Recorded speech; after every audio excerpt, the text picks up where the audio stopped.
Hello everyone, welcome back to the channel and it is holiday time. मैं निकल रही हूँ इंडिया के लिए। पूरे साल काम करने के बाद हॉलीडेज़ के लिए मैं हमेशा ही एक्साइटेड रहती हूँ। वेलिंगटन से निकल चुकी हूँ मैं क्वांटस की फ़्लाइट पकड़कर और 3 साढ़े 3 घंटे की जर्नी कंप्लीट कर कर पहुँच गई मैं सिडनी ऑस्ट्रेलिया। और आज का पूरे रास्ते का व्यू इतना ज़्यादा सुंदर था कि पूरे रास्ते का पता ही नहीं लगा। Hello everyone, welcome back to the channel. और आज मैं आपसे मिल रही हूँ न्यूजीलैंड से नहीं, सिडनी ऑस्ट्रेलिया से। अभी 1 घंटे पहले मैं यहाँ पहुँची हूँ और न्यूजीलैंड से सिडनी की जर्नी मैंने कंप्लीट की है क्वांटस एयरलाइन से। ठीक ठाक फ्लाइट थी, बट जो एक्साइटिंग है बताने के लिए वो ये कि आज का व्यू बहुत ही ज़्यादा अच्छा था। जब हम न्यूजीलैंड से निकले तब वहाँ की सनराइज़ बहुत अच्छी थी। यहाँ पे आते आते सिडनी में लैंडस्केप बहुत ही ज़्यादा अच्छा था।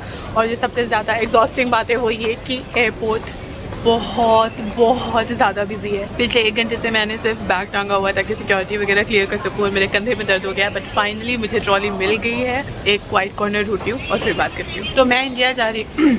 मेरा गला ऑलरेडी ख़राब हो गया क्योंकि पिछले 24 घंटे में मैंने सिर्फ 15 मिनट की नींद ली है, क्योंकि ऑफिस का भी बहुत सारा काम ख़त्म करना था, घर का बहुत सारा काम ख़त्म करना था और यूट्यूब का भी बहुत सारा काम ख़त्म करना था हॉलीडे पे निकलने से पहले। तो मैं इंडिया जा रही हूँ ऑफ कोर्स अपने पहले घर की पहली दिवाली मनाने, but at the same time मुझे आपको अपने बहुत ही क्यूट गेस्ट से मिलाना है। मैं खुद भी उनसे पहली बार मिलने वाली हूँ और आई एम श्योर कि आप सबको बहुत अच्छा लगेगा उनसे मिलके। बट आई डोंट नो कि मैं यहाँ से सीधा दिल्ली रुकूंगी या जयपुर रुकूंगी। गेस्ट जो हैं वो जयपुर में हैं और उनसे मिलके अब बहुत ज़्यादा खुश होने वाले हैं। अभी बोर्डिंग में 15-20 मिनट बचा हुआ है, तो मैं सिर्फ अलग अलग सुवीनियर शॉप में जाके गिफ्ट्स देख रही हूँ कि किसी के लिए कुछ ले लूँ। $10-15 में इजीली मिल गए थे, तो मैंने शॉर्ट ग्लास का पैक और एक फ्रिज मैग्नेट लिया है। और यहाँ पे सॉफ्ट टॉयज़ भी काफ़ी सही लग रहे हैं। तो मैंने ये कैन ओपनर लिया है, ये मुझे पड़ा है $9 का। और ये कोआला लिया है, इसने ऑस्ट्रेलिया का झंडा पकड़ा है और ये मुझे पड़ा है $13 का। नॉट बैड, और इसका साइज़ भी काफ़ी सही है। बाकी शॉप्स में कम से कम ये $30 के आसपास मिल रहा था, तो this is a good gift. Quality और प्राइस को मैच करने के लिए थोड़ा सा ढूंढना तो पड़ रहा है सुवेनियर्स, बट मिल जा रहे हैं और काफ़ी अच्छे मिल रहे हैं। तो मैं तो बहुत खुश हूँ। मुझे पैसे खर्चने में मज़ा तो भी आता है जब उसके लिए मुझे अच्छी क्वालिटी मिले और मुझे काफ़ी अच्छे सुवेनियर्स मिले। घर पे जाऊँगी तो दिखाऊँगी। 4 लिए मैंने इन टोटल। बोर्डिंग गेट अभी भी खुला नहीं है, पीछे एयर इंडिया का प्लेन खड़ा हुआ है। तो यहाँ से दिल्ली की जर्नी जो है वो मैं एयर इंडिया से कर रही हूँ।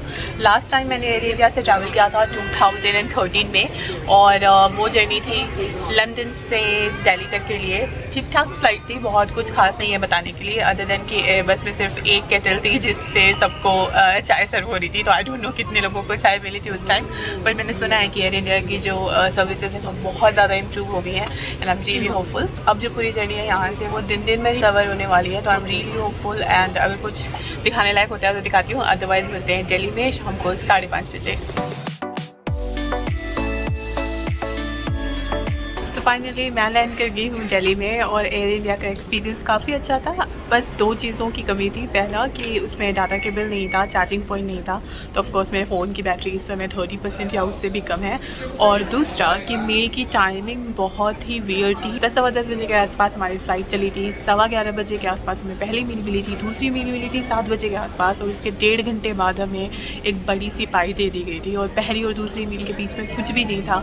तो आई जस्ट विश कि वहाँ पर कुछ होता ताकि हम सब जो भूख से तड़प रहे थे वो नहीं होता। बट थैंक्स टू एक गुजराती फैमिली जो मेरे बगल में बैठी थी, उन्होंने मुझे 2 मेथी के पराठे दिए मस्त, और मैंने तपड़ खा भी लिए क्योंकि मुझे बहुत ज़्यादा भूख लगी थी।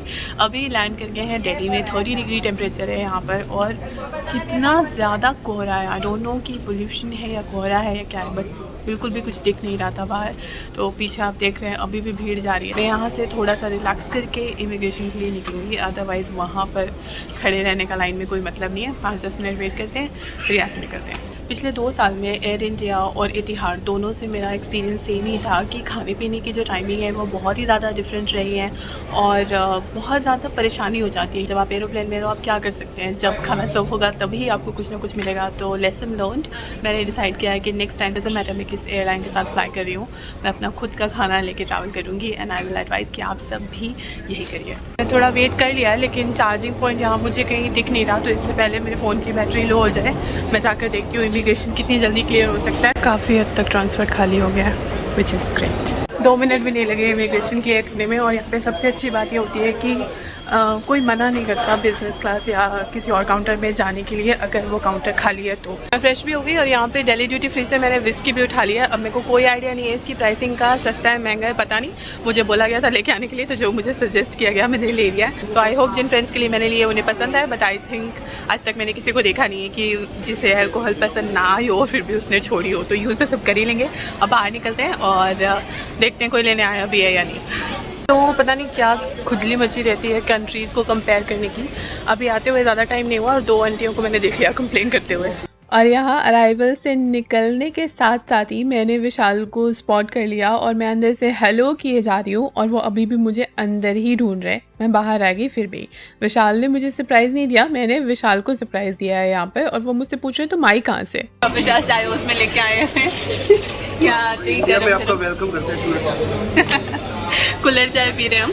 और यहाँ पे अभी सबसे डिस्कशन चल रहा है कि ये महंगी आई है या सस्ती आई है। ये मुझे पड़ी है आई थिंक 9000 की 1 लीटर की विस्की है, तो 10 साल पुरानी। मेरे को कोई आइडिया ही नहीं है, लेकिन अभी विशाल ने चेक किया तो 750 मिलीलीटर जो मार्केट में है वो 7000 समथिंग में है। तो बेसिकली बाहर से हम लेते तो हमें 15000 के आसपास की सेम 2 बॉटल्स पड़ती, मुझे पड़ी है 9000 में। विशाल के पेट में दर्द तो हो रहा है कि 9000 खर्च हो गया, लेकिन मुझे कोई आइडिया ही नहीं है। अब मेरे से कोई ये बोलेगा कि भाई कुछ भी उठा के ले आओ तो जो स्टोर वाले सजेस्ट करेंगे मैं वही उठा के लाऊंगी। परफ्यूम के बारे में मुझे बहुत ज्ञान है, उसके बारे में विशाल की शक्ल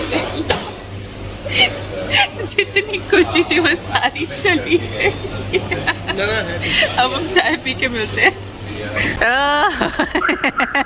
आगे हमारी गड्डी मेंटेन तो आपने अच्छी की है, मतलब ऑफ कोर्स ये चेंज कराने वाला है, बट 5 years old हो गया। हाँ गाड़ी देख के लग रहा है कि अभी रिसेंटली ही धुली हुई है, चमकाई हुई है। उसकी तारीफ़ नहीं करूँगी मैं तो गाड़ी की तारीफ़ कर रही हूँ। तो अभी हम यहाँ से निकल रहे हैं एक फ्रेंड के यहाँ, वहाँ पे सामान वगैरह रखते हैं, फिर देखते हैं कि आज करना क्या है।